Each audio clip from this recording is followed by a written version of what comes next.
This single heart goes right beyond all reasons and comparisons. Here, Sangsong refers to the single heart. I take single to mean whole, unified, not fragmented. The single heart accessed through meditation goes beyond all reasons and comparisons because it exists before reasons and comparisons and forms the context which allows for reasons and comparisons to exist. The single heart means the place where one goes to embrace both terms in an opposition, the place where both dark and light, good and bad, high and low, useful and useless emerge from. It importance at this point to say again that words, discriminations, concepts, and mind functions also participate fully in the heart realm. It would mistake Sangsong's meaning to think that he advocates spiritual lobotomy. After all, the poem he wrote uses words. The problem resides in the very strong tendency for us to use our concepts as if they existed objectively instead of functionally. We accept the fact that sounds change, that they appear and disappear. In the sonic realm, this seems so obvious and pervasive that we can hardly imagine what the sonic realm would sound like if it did not change. We have a similar acceptance of change in the smell realm. Odors come and go.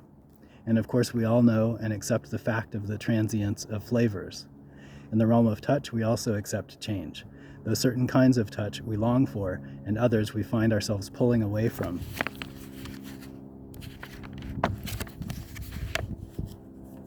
Dramatically. Perhaps here we find the beginnings of objectification. With the visual realm, we really begin to experience clinging. For some reason, when it comes to visual objects, we often resent that things have changed. We visit our childhood home and find things completely different and may feel upset that things don't look the same. When we reach the idea realm, there clinging becomes a genuine preoccupation, almost a career. In the Western Platonic tradition, we find the idea that the mind has access to the realm of ideas, and that these ideas do not change but constitute patterns or forms which sensory objects imperfectly imitate or participate in.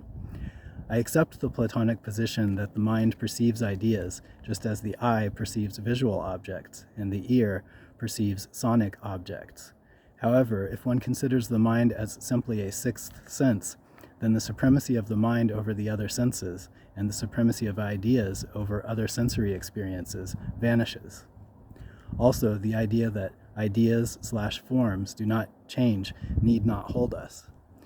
In fact, if we look at our ideas honestly, with a sense of our own autobiography, we can readily perceive that they do change, just as sonic objects change and visual objects change, etc.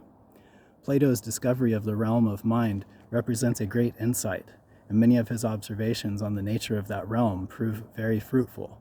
However, his insistence that the mind sense has a superior status to the other senses, Plato, of course, did not put it that way. He did not consider mind a sense. And his intense belief that true ideas cannot change has led Western culture into great difficulties.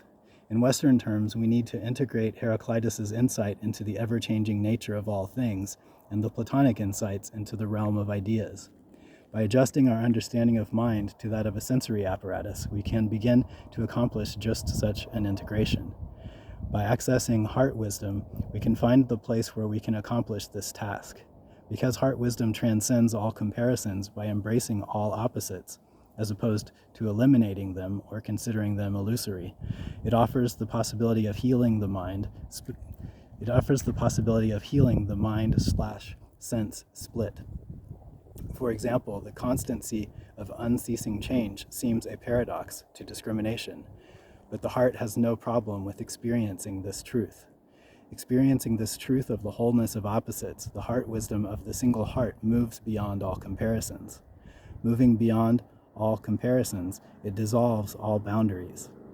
Dissolving all boundaries, heart wisdom embraces all of existence. Embracing all of existence, one finds the heart manifesting infinite compassion.